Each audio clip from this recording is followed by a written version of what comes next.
यशोधरा हैरान थी कि चाणक्य इस छोटे नन्हे से बालक चंद्रगुप्त को विष देने की बात क्यों कर रहे हैं।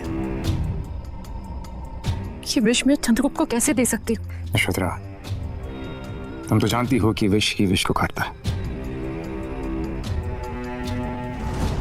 मैं चंद्रगुप्त को इतना शक्तिशाली बना दूंगा कि उस पर किसी भी विष का प्रभाव नहीं होगा। कल को जब वो सम्राट बनेगा तो उसके अनेकों शत्रु होंगे, किंतु तब तक यह विष उसका शत्रु नहीं, उसका मित्र बन चुका होगा।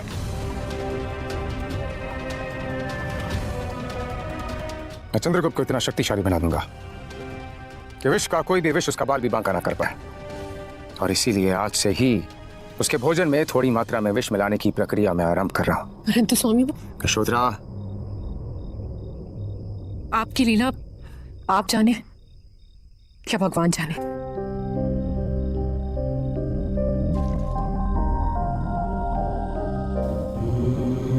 थोड़ी ही देर में विष ने अपना असर दिखाना शुरू किया। चंद्रगुप्त को हल्का नशा होने लगा और देखते ही देखते वो एक गहरी नींद में सो गया।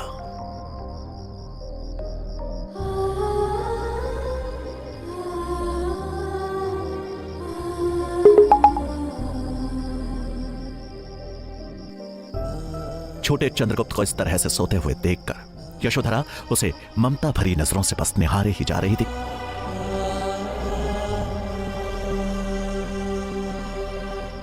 हम कल भोर में ही तक्षशिला के लिए प्रस्थान करेंगे। चंद्रगुप्त के राजा बनने की प्रक्रिया अति शीघ्र आरंभ होनी चाहिए, किंतु उससे पूर्व मेरा शंभू का समझना आवश्यक है। धनानंद के सर्वनाश के लिए उनका सहयोग हमारे लिए अत्यंत महत्वपूर्ण है। परंतु उनसे मिलने के प्रयास में आप अपनी जान दांव पे क्यों लगा रहे हैं स्वामी? जब संकल्प ले ही लिया तो फिर संकटों से कैसा भय। यशोधरा का यह डर जायज था, क्योंकि शंभुनाथ भले ही चाणक्य के पिता चाणक्य मित्र और चाणक्य के हितैषी हिताई थे, लेकिन इसके साथ साथ वो धनानंद के दरबार में एक मंत्री भी थे।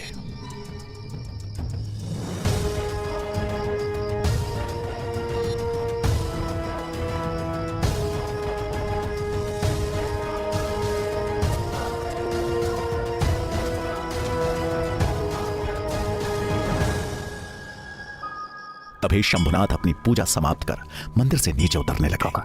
चाणक्य बगैर समय गवाए तुरंत उनके पास गए और अपना कंबल हटाते हुए उन्हें प्रणाम किया। तुम क्या काका, तुम्हें पता है यदि किसी ने यहाँ तुम्हें देख लिया तो मृत्यु दंड तय है। काका, मुझे इस बात का आभास है, किंतु अब चिंता मत कीजिए। इस समय किसी की दृष्टि नहीं है हम पे। मैं मात्र आपको ये बताने आया हूँ कि धनानंद के सर्वनाश की प्रक्रिया आरंभ हो चुकी है। एक बालक को मगध का भावी राजा बनाने की शिक्षा देने के लिए मैं तक्षशिला लेके जा रहा हूँ, और धनानंद को राज सिंहासन से उतारने के लिए मैंने जो योजना बनाई है वो आपके साथ के बिना सफल नहीं हो सकती, और इसीलिए आपसे मैं प्रार्थना करने आया हूँ। मित्र, जैसे बूढ़े आदमी भला तुम्हारी क्या सहायता कर सकते हैं, लेकिन तुम्हारी जो भी योजना है मुझे बताओ। काका, मैं मात्र इतना ही चाहता हूँ कि धनानंद के शासन के निर्बल पहलू पर अपनी दृष्टि रखें, क्योंकि उचित समय आने पर हम पहला वार उसी निर्बल पहलू पर करेंगे। तक्षशिला से शीघ्र ही लौटकर मैं आपसे मिलूंगा। मगध की नियति को बदलना आवश्यक है। मुझसे जो बन पड़ेगा मैं अवश्य करूंगा, फिर चाहे इसके लिए मुझे अपने प्राण ही क्यों न त्यागने पड़े। पुत्र, तुम जाओ, अपना कार्य करो। मैं बाबा विश्वनाथ से तुम्हारी कुशलता की कामना करूंगा। प्रणाम काका। काका, एक बात और, राजमहल के गुप्तचर आपके पीछे लगा दिए गए हैं। संभवतः मंत्रिमंडल में किसी मंत्री को हमारी मित्रता की भनक हो गई है, इसलिए आप जो भी करें सतर्कता के साथ करें। अवश्य पुत्र, तुम भी अपना ध्यान रखना। जी। प्रसाद। जय बाबा विश्वनाथ। शंभुनाथ से मिल चाणक्य घर पहुंचे।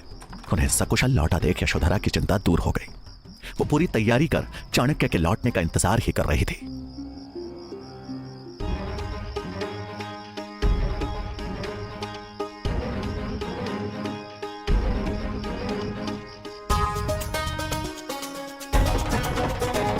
सूरज की पहली किरण निकलने तक चाणक्य और चंद्रगुप्त मगध की सीमा से बाहर निकल चुके थे।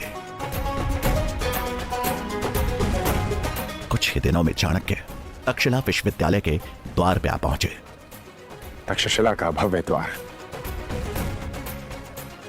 आओ।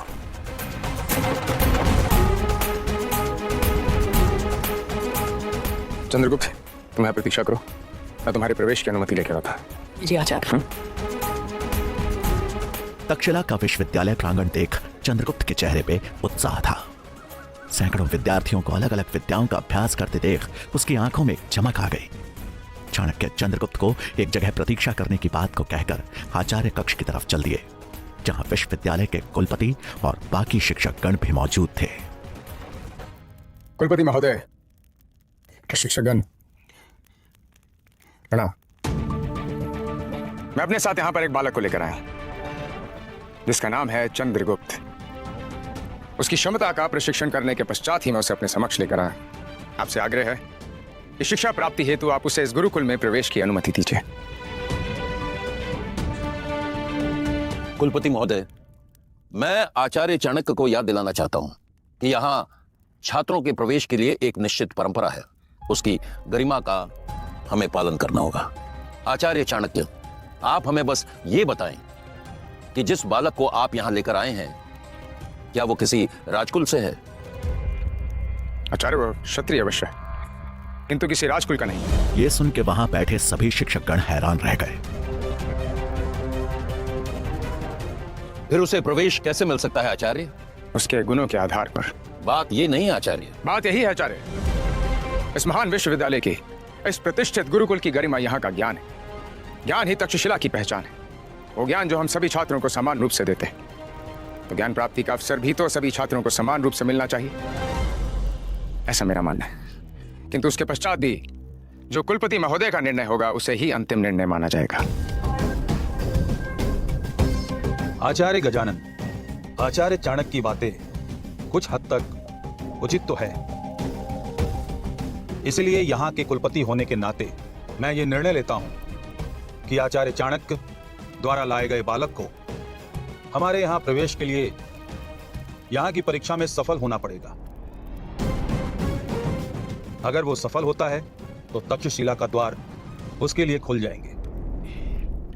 मुझे आपका निर्णय स्वीकार है कुलपति महोदय। मुझे भी आपका निर्णय स्वीकार्य है कुलपति महोदय, परंतु एक निवेदन है कि यह परीक्षा निष्पक्ष रहे और उसके लिए आवश्यक है एक ऐसी परीक्षा समिति का गठन करना जो आचार्य चाणक्य के प्रभाव से प्रभावित होकर नहीं, अपितु चंद्रगुप्त के गुणों को परख कर निर्णय ले। मैं आपकी अनुमति से इस परीक्षा समिति का गठन करना चाहता हूं। अनुमति है। अनुमति मिलते ही गजानन के चेहरे पर एक कुटिल मुस्कान उभर आई। अब देखता हूं कैसे मिलेगा चाणक्य के शिष्य चंद्रगुप्त को यहां प्रवेश। आचार्य गजानन की साजिशों को कैसे नाकाम करेंगे चाणक्य? तक्षशिला विश्वविद्यालय में चंद्रगुप्त को प्रवेश मिल पाएगा या नहीं?